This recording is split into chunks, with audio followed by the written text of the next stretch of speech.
She's seen it all at Dancing with Our Stars, from the first event to the last. In between, she managed volunteers, communications, and even took to the dance floor not once, but twice. Welcome to the DWOS Diaries, Jody Weyers. Great to have you. Thank you for having me. And as noted in the intro, you've seen it all, start to finish. So let's begin at the start. 2009 was the first event, but planning for that began a year prior in 2008. Take me back to then. How did the idea for Dancing with Our Stars come about?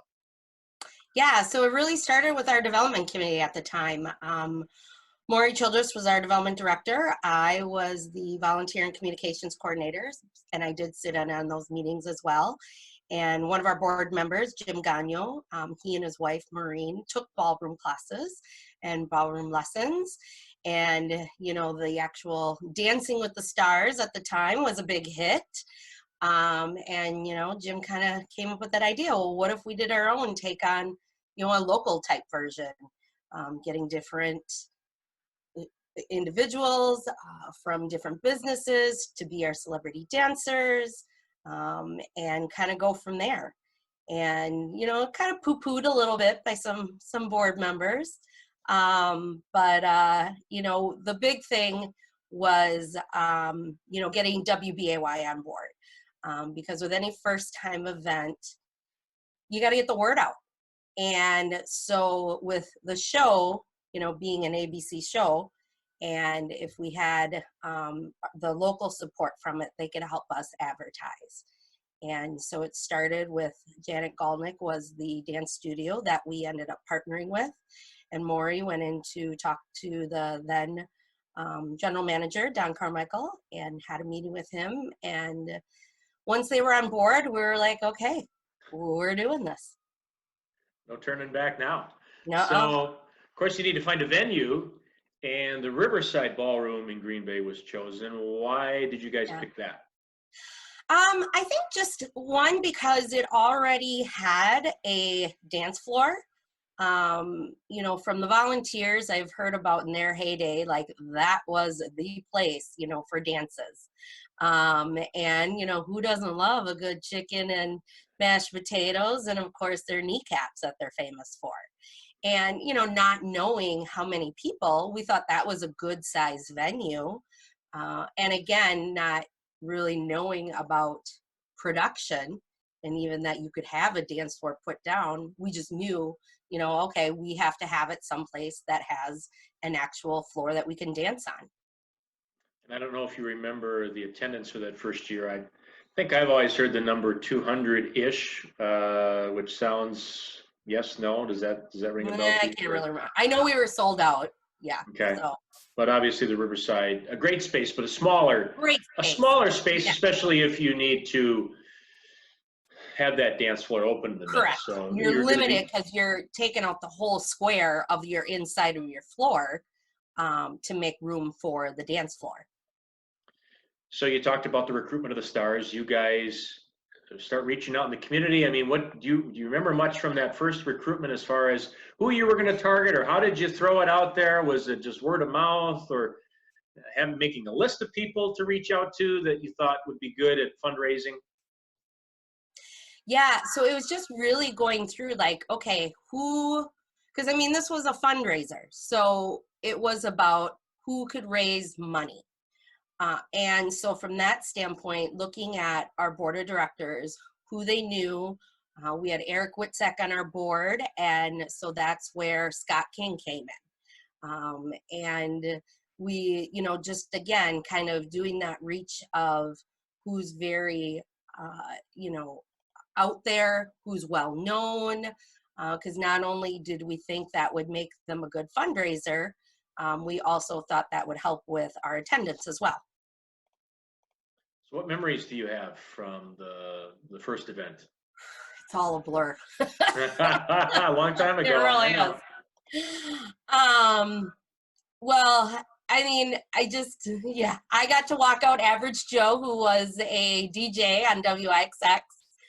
So he was so super fun to be with.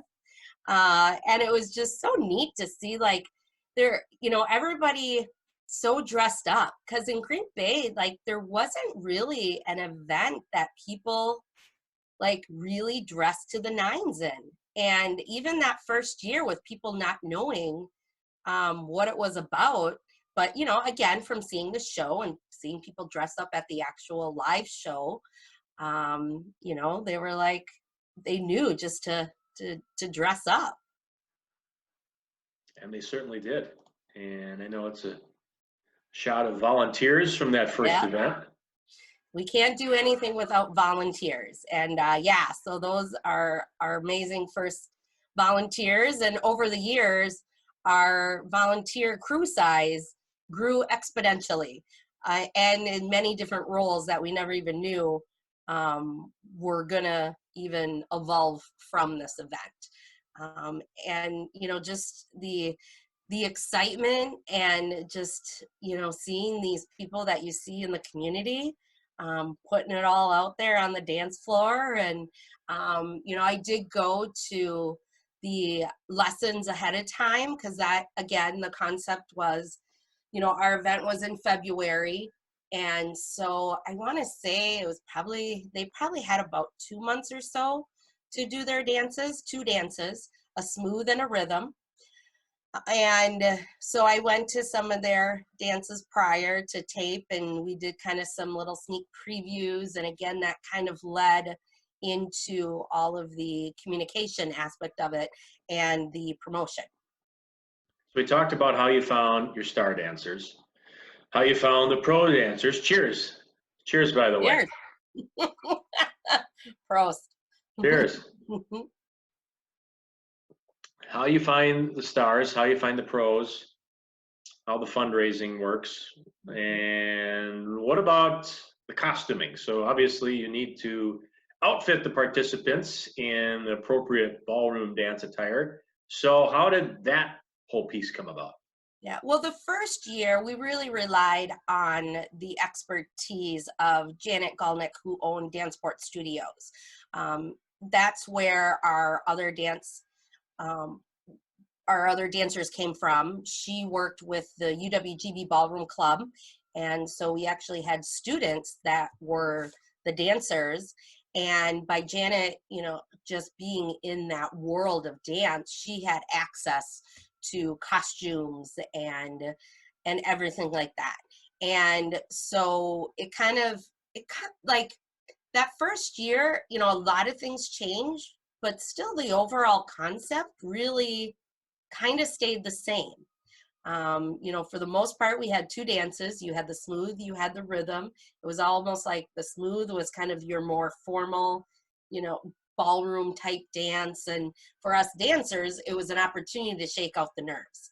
And then that second one, your rhythm dance, was just more fun. You could show some more personality, and you could get more creative on your costuming. It didn't have to be ballroom. So Scott King, you mentioned him before, from Nicolay Bank. He wins the inaugural mirror ball, Yeah. which goes to the top fundraiser, person who raises the most money. There are dancing awards as well, people's choice, judge's choice. But as we noted, it's a fundraiser. So he takes home the top trophy. And overall, the entire team, what do you recall as far as the amount that they raised? I recall somewhere around like the $50,000 range. And so for a special event, first time, that's huge. Yeah. Those are So great we're like, results. okay, we're doing a year 2. So you knew you were onto something special, and you alluded to some resistance from some board members, and one of them in particular, and he certainly is willing to admit it. He's admitted it many times over the years, would be Eric Witczak. Yeah. From Nicolay. You talked about him before. And so Witt was against it. Then he sees that it's successful. So going into 2010's event, what is the decision that he makes? He put his money where his mouth was, and he signed up to do it in year 2. Which I think is awesome. And Yes. you guys realized, again, that you were onto something good. And the Riverside, just you had already outgrown it in just 1 year. So Correct. talk about the decision to move to a new venue and then what that venue became. Yeah, well, with any event and any nonprofit, we really rely on sponsors.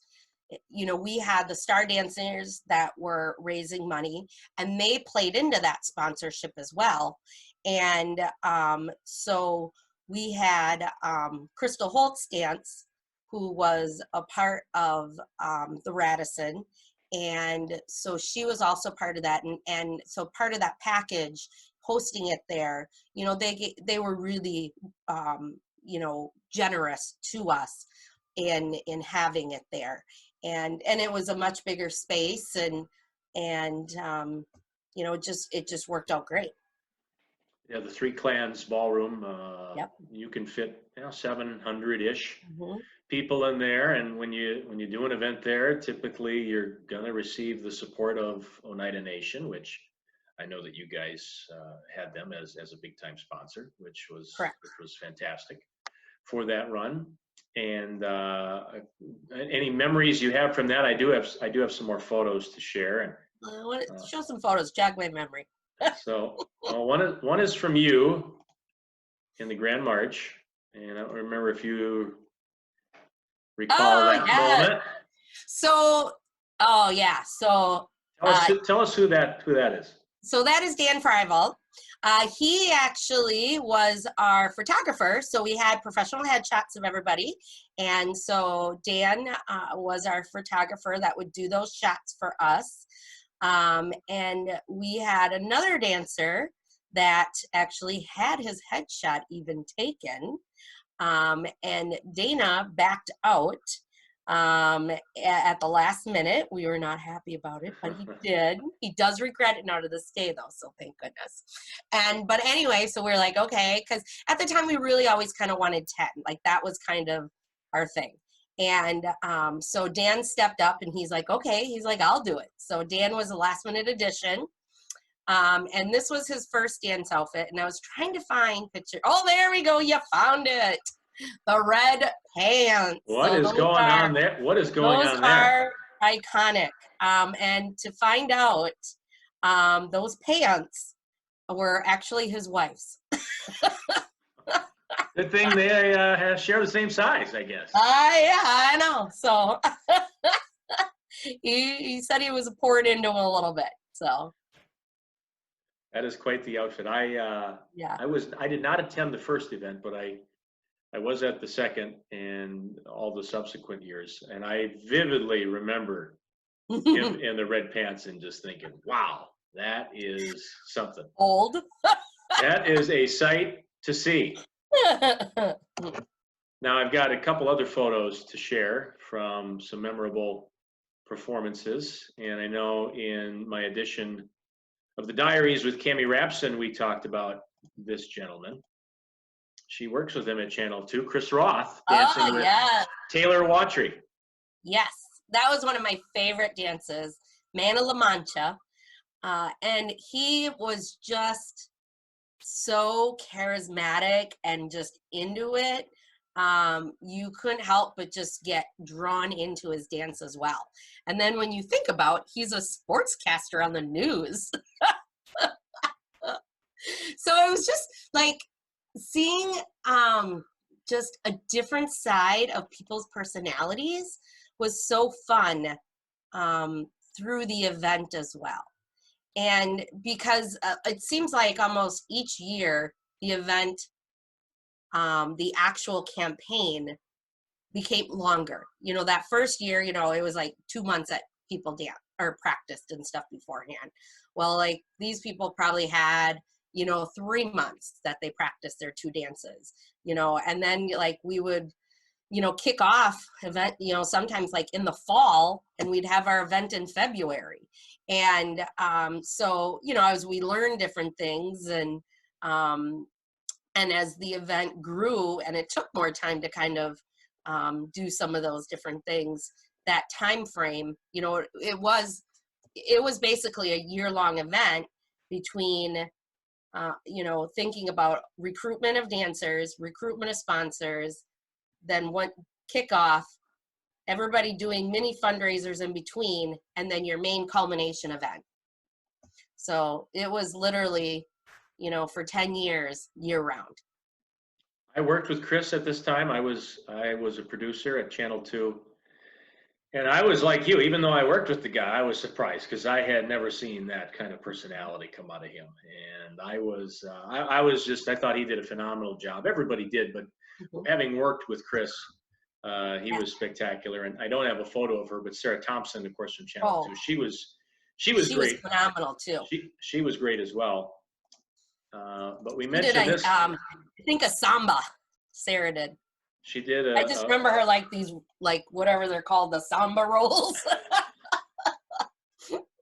She had great dance moves. There's no doubt about that. So then there's this guy that we talked about before, and that, of course, being Eric Witczak, put his money where his mouth is. It's one of my all-time favorite pictures. Oh my God, yes, I love that. It's because he looks like a big dork in that photo. And then, of course, he got into it though. He wasn't the best dancer, but he tried his hardest, and he was a top fundraiser. It's all about the fundraising, so you don't have to be the best dancer. Not at all, and it paid off. So it was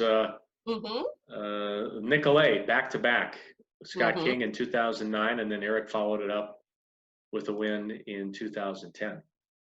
Yeah. Go ahead. Well, I was going to say, and that's one of the things we learned over time, that Green Bay is a small market.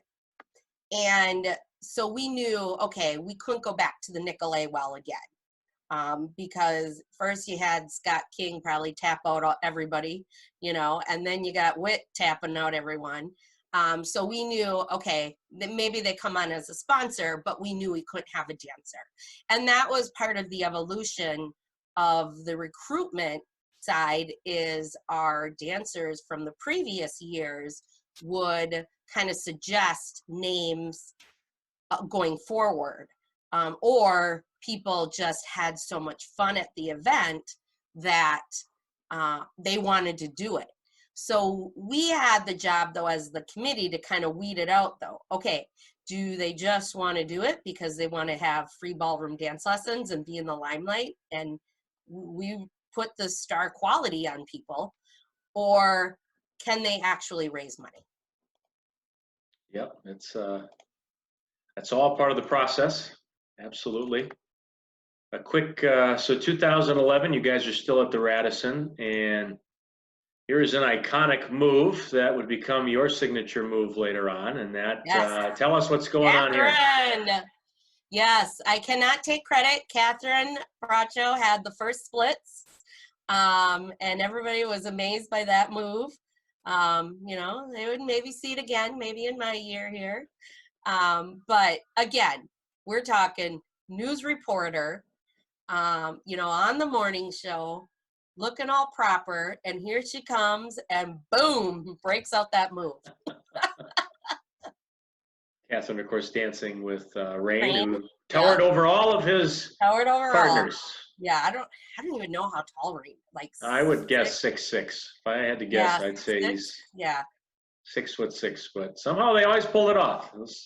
Rain being tall and the short gals, they always found a way to make it. The shortest probably of them. Always found a way to make it work. So now we're on to 2012. This will be the 4th year of the event, and you had alluded to previously participants doing their own fundraisers, and I wasn't a part of the Red Cross yet. I was about to be, and we'll certainly get to that story. But at least from my observations and research, it seems like the 2012 class was the one that really took doing the fundraising to another level and took it more seriously. And that's where it really became a big part of people's campaigns. And the eventual co-Mirrorball champ from that year was Kate Burgess, and she hosted a party that I know you had the chance to attend. So tell us a little bit about the Red Party. Yeah, so again, the evolution of the event, you know, people would have, like, that's why I said, like, we had these little mini parties throughout, and then we had our culmination event. And so, I mean, Kate just took it up a notch and then some. Look at the red carpet there. You walk in on a red carpet. Yes, yeah. You know, and just really amazing catering. And that was her dance partner, Jay. And I mean, what can you say about Kate? I mean, she is probably one of the greatest people ever in the whole world. And that was one of, like, for me, just one of the most special things is that these weren't just like people fundraising for you. You literally became a family. And with me being involved in every year, you know, these people, you know, from all 10 years, all of the dancers and the pro partners and everything, you know, it was, you know, really a surrogate family that I felt. And that was just, I think, what was so unique, you know, about this event. And I feel that this party set the tone for future years, or set the bar, I Set the guess you'd, bar. I Correct. guess Yeah. you'd say, as to, okay, if you think you've got the connections and the Mm-hmm. resources to pull off something big, this is how you do it. And Yep. certainly we would see in future years, and we'll get to that here throughout our conversation, other people taking that same concept and building upon it. Correct. Oh God. Look at that. Look at that carrot top. Oh God. A couple Oh of kids yeah. right there. So what do we tell us who we have here and what's going on? Who's that guy? That guy is Chris Manglis. God. Now of 335. So he catered. So that's why he was there. And even back then, he was making drinks and getting me drunk. Well, we'll have some more of those stories later on. Some things never change. And I will, full disclosure here. Yes, I do have curly hair, but not quite as curly as kind of normal. So once a year, I would get a perm. And so obviously that photo is right after I got it, which typically it does loosen up a little. That's quite the perm. Again, full disclosure. That's That's quite the perm. what it said behind the scenes here. You're really getting it. So event night, again, another great event, and another photo to show here. Boy, it just seems like the WBAY folks, they really create some content for us. Yes, So they do. who do we have here, and what's the significance of this photo and then going forward? Yeah, Rebecca, another meteorologist here. We had George Graffis in the first year, and then Rebecca. There was a gentleman in the audience that donated. I can't remember how much money it was now. I think it was, so and it was an impromptu live auction. I know a live auction was going on at the time, but, and Chris Roth, we should mention, so, you know, that second year, Cammie Rapson and Bill Jartz were the MCs. And then I believe Chris Roth took over in 2011 or 12. I can't remember if Bill did it 2 years or not, but Chris was co-host with Cammie for this one, and he was the auctioneer. And Chris was the one that actually said, boy, who's willing to pay money to have Rebecca wear this dress and do the weather someday on Channel 2 without asking management's permission? And I believe somebody donated $500. I want to say $500 donation, so she had to keep the dress a little bit longer and wear it. And she was true to her word. She did it. Doing the weather. Yep. And of course, you know, there's once again WBAY personality stuck with the giant that is Rain there. He's so big we can't even see his feet or his head in that picture. 2012, also the year that you started to grow the volunteer base, and you also started to, well, social media at that point in our world became more important. So talk about how you integrated that into the event. Yeah, so that was kind of at the time when Facebook was, you know, more about, about promotion, and businesses were actually getting on board with it. It wasn't just something, college students were a part of. And so we integrated that as part of our social campaign, and just to get the word out to help our participants promote each of their particular campaigns, from their individual fundraisers to voting, vote for me, every dollar is a vote. And then on event night, we integrate it because, people want instant gratification. Oh, yeah. And so from that standpoint of, we were able to, post pictures right away.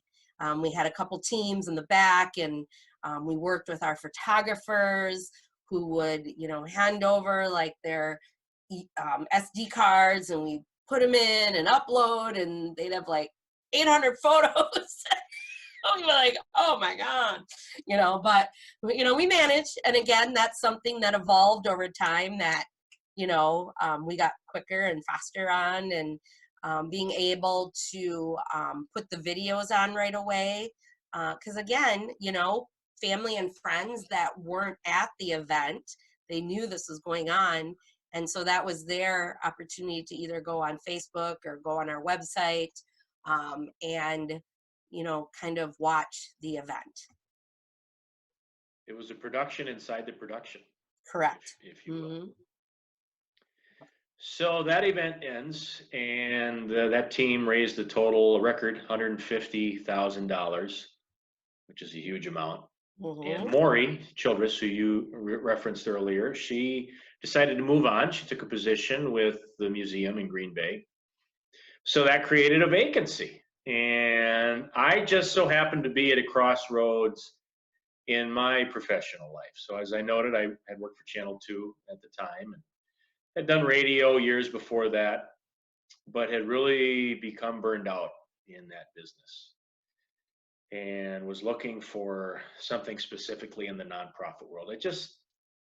I got tired of chasing around criminals and politicians who can't get along. And I was done telling that story. Plus, and no offense to WBAY, they were a great employer of mine, but the newsroom's in a basement. And I got tired of going to a basement every day. I want to see the sun. I want to see outside. Is there really life outside? And again, I was looking for an opportunity to do something where I was going to feel like I was making a difference, a positive impact. And as the good Lord would have it, the position opens up at the Red Cross, and I was familiar with dancing because, as I noted before, I had attended years 2, 3, and now 2012 was year number 4. And so put my application in and was hired. So woohoo! What if anything did you know about me when I was hired? And I guess, what were your first impressions upon meeting me and getting to know about my background? Well, I didn't know anything about you ahead of time. And I interviewed you at least once on the radio way back in the day, but I don't really. Clearly I didn't make enough of an impression. Clearly not. I didn't quite know what to think of you at first. That's okay. Hey, yeah, because you're tell the truth here. You're a guy with big ideas. Some of them maybe a little over the top, and over the years, our friendship, that's, probably why sometimes I got to really back in a little bit. Shoot for the moon. Push and take here. But to your credit, you took it up a notch and then some. Well, I didn't have fundraising experience, but I had communication skills, management experience, highly organized. And I came from the world of production, television, radio. So I knew that I could use those experiences and those skills to enhance Dancing with Our Stars even more, make it more of of what you see on TV. Not that it wasn't already, but hey, let's let's look at every aspect of this event and how can we make it more of a production? How can we add more pizzazz to it, if you will? And Kate, who had just won the Mirror Ball, raising $50,000, I made it a point to get to know her very well, because I'm like, wow, okay, well, she is the record holder at this time. What were her secrets, and how can I tap into that? How can she mentor me? How can I get her to help recruit future folks? So on and so forth. So that was the start of the Rally Man era. I didn't have that moniker yet, but that would be to come.